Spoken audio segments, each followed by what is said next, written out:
Sakabeh urang lembur kudu ngilu neangan si Salim nu leungit. Teu kudu ngadaguan lila. Urang lembur tamplok kabeh ka leuwih Cisadane. Leuwih diteureman, hilir jeung kagirang diaprak ku sarerea tapi weleh si Salim teu kapanggih laratanana. Cing ki hayang apal nu sacerewelena pangna ieu leuwih disangetkeun ngajurig naon wageuna.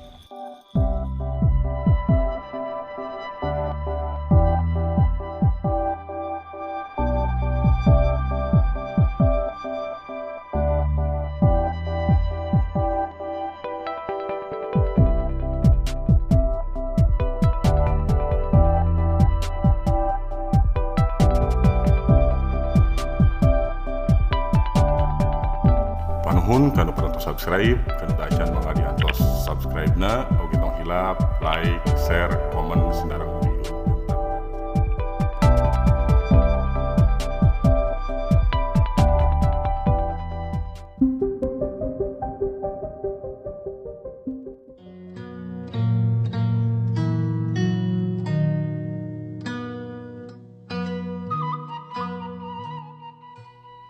Ibur salelembur ear sadesa di lembur Cihanjuang aya nu tilelep di Walungan Cisadane. Sabaraha urang budak umur ulasan tahun nu keur anteng ngarojay bet kudu aya nu cilaka. Si Salim nu katibanan ku papaitna manehna jadi wadal leuwih Cisadane. Nu ngarojay teh barudak nu keur marejeehna barangor kabehanana 8 urang nu tos ngurek di sawah. Tengah poe ereng-erengan tuluy tarurun ka Walungan hayang ngojay micieun kesang jeung pang-pang nama teu kuat ku moreretna poe. Kolot-kolotna barudak teh geus diomat-omatan ulah wani-wani ngojay di Walungan Cisadane nu kacida sangetna. Tapi bubuhan barudak leutik teu apal di kakolotan teu ngagugu kana panyaram kolot. Kaayaan kacida bayeungjangna ningali dilebakeun sawah aya Walungan nu ngagenyas pemikir panjang deui. Barudak nu keur aranteng ngarojay teu ngeuh yen si Salim geus leungit heureuy gerah di Walungan silih simbeuh jeung pating jorowok. Temponan balik kakara maranehna ngeuh aya nu leungit. Komo barang ningali aya baju sasetel ngalumbuk can aya nu make mah. Mimitina mah teu nyangka si Salim leungit. Meureun keur kahampangan di hilir, tapi barang diaprak boh ka hilir boh ka girang weleh teu aya laratanana. Geus ditutungguan teu keneh balik mah barudak langsung birat ka lembur ngabejaan kolot-kolot. Lurah Abo nu dibejaan langsung mere instruksi ka RT pikeun ngumumkeun kana pangeras suara. Sakabeh urang lembur kudu ngilu neangan si Salim nu leungit. Teu kudu ngadaguan lila. Urang lembur tamplok kabeh ka leuwih Cisadane. Leuwih diteureman, hilir jeung kagirang diaprak ku sarerea tapi weleh si Salim teu kapanggih laratanana. Ari barudak sok gagabah pugu ieu leuwih teh disangetkeun ku keukeuh wani-wani ngojayan. Kolot wae rarempodan mun parang meuntas sesakna ieu kalah diojayan. Lurah Abo semu kukulutus bari tuluy gek dina batu nying hareupan sasak Cisadane. Dina walunganana masih keneh katembong aya nu neuleuman leuwih pilih genti neangan si Salim. Barudak lalangar wungkul eta mah nya si Salim deui nu sok ngaluluguan teu benerna teh. Eta oge ceuk katerangan barudak basa ditalekan hiji-hiji si Salim nu keukeuh ngajakan ngojay teh. Ceuk RT sebelu Pelila jol Aki Ohan ti hilir paromana siga nu kuciwa.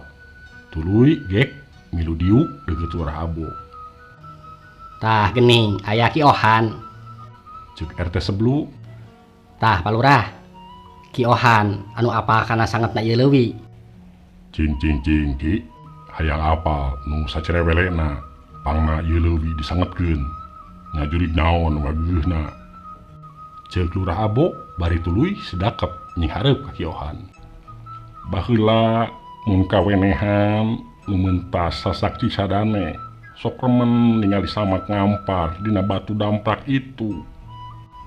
Kitu nate bari nuduhkeun kana batu damprak nu ayeuna diriung ku jelema nu keur nareleuman neangan jasad si Salim.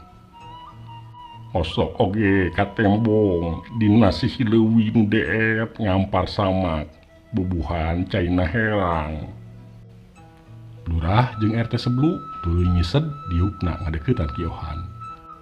Tapi aki mah ngalaman pisan, aki sorangan ampir-ampiran jadi wadal di leuwih. Harita aki keur ngarit lantaran ngelot balik pas sore. Pas ngaliwat sasaksi sadane dina batu damprak kaciri aya samak, aki diri dipohokeun kana kasangetan ieu leuwih.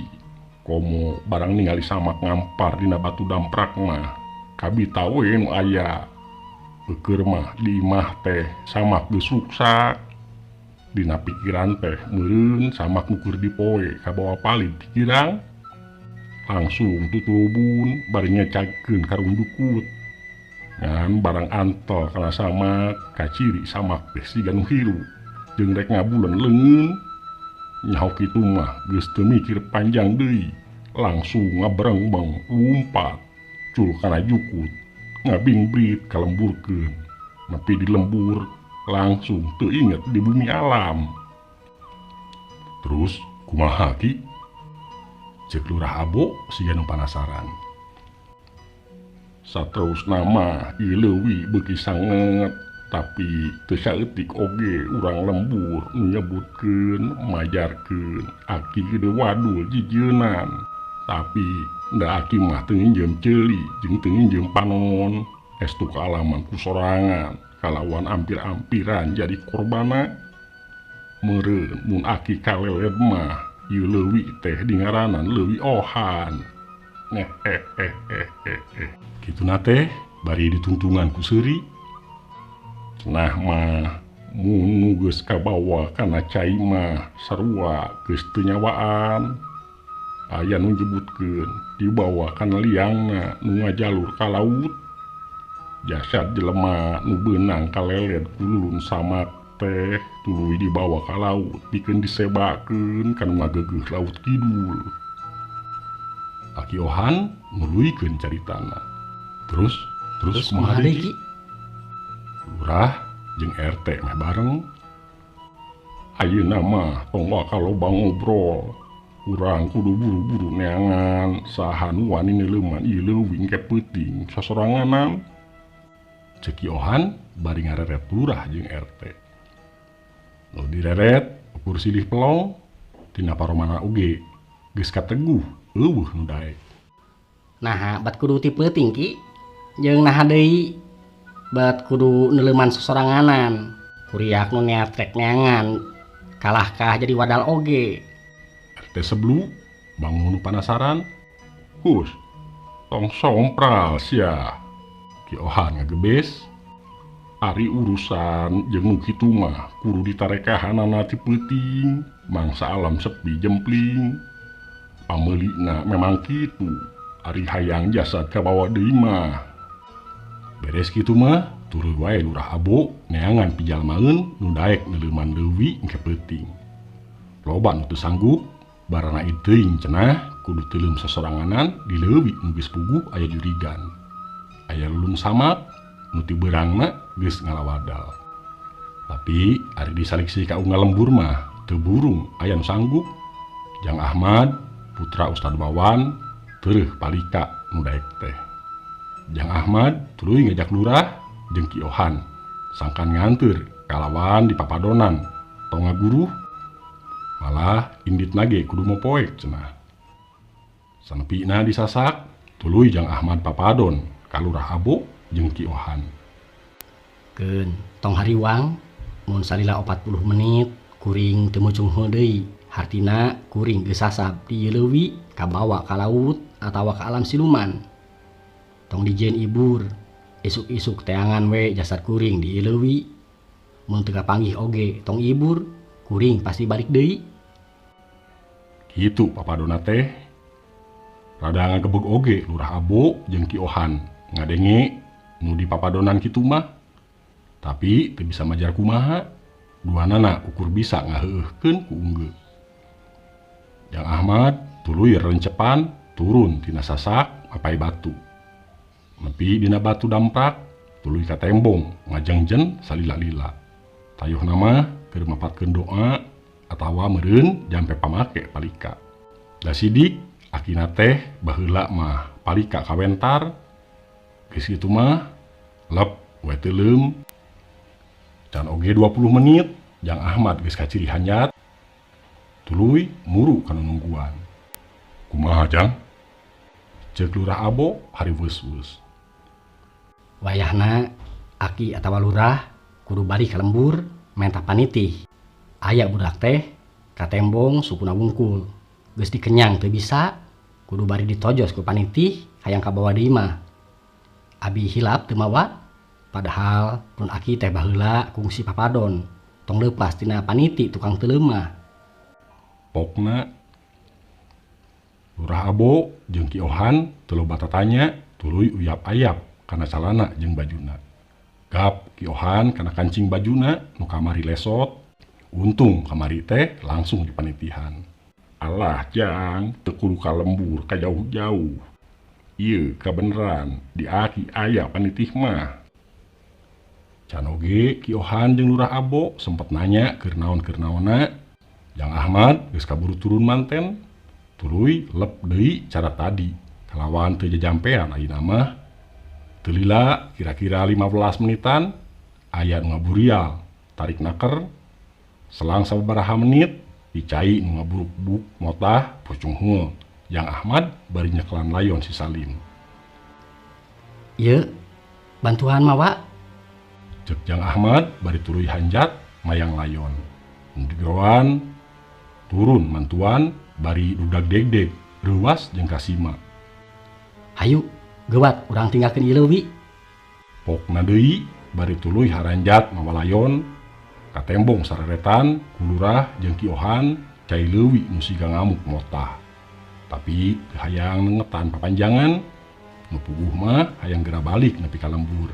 Sieun lulun samakna hanjat ka darat. Sabada beres mulasara layon, beres ngurebkeun peuting harita keneh, sawareh karumpul di imah Lurah Abo. Sanggeus rineh mah Jang Ahmad ngobrolkeun muka alamanana. Pas diteleuman ku Jang Ahmad, kaciri deukeut liang di dasar leuwih suku si Salim, dibetot ku leungeunna kalah beak tanaga jeung ka tembong lelen samakna si garek malikan kanu ngagangguna. Keur kitu tuluy Jang Ahmad inget kana papagah akina mun hayang leupas tina jiretan lelen samak kudu ditojos ku jarum. Kakara bakal leupas. Kulantaran eta cenah palika mah wajib mawa paniti. Salian ti keur ngungkulan nu kitu oge keur ngarasakeun lamun pareng keur teuleum disasabkeun ka laut ka dunya siluman. Tojoskeun eta paniti kana awak sorangan. Lamun teu karasana naon jeung eueuh getihan, eta hartina geus dipastikeun aya dina alam siluman. Sedeng lamun nyeri jeung kaluar getih, eta tandana geus aya deui di dunia nyata. Di sapra kajadian eta, leuwih Cisadane robah ngaranna jadi Leuwih Salim. Urang lembur percaya mun leuwih di ngaranan korban, eta leuwih moal deui menta wadal manusa. Salian ti eta oge pikeun pangeling-eling kanu lain yen di eta tempat kungsi aya kajadian Rajapati. Nu tayalian ti si Salim. Kahareupna tangtu kudu ati-ati lamun hincak ka eta tempat. Pamijahan 26 Desember 2013. Direka tina kajadian nyata nu dicaritakeun ku sesepuh di Pamijahan. Pamirsa, mung sakitu anu tiasa kapihatur, kirang langkungna sim kuring nyuhunkeun dihapunten. Billahi taufik wa hidayah. Wassalamualaikum warahmatullahi wabarakatuh.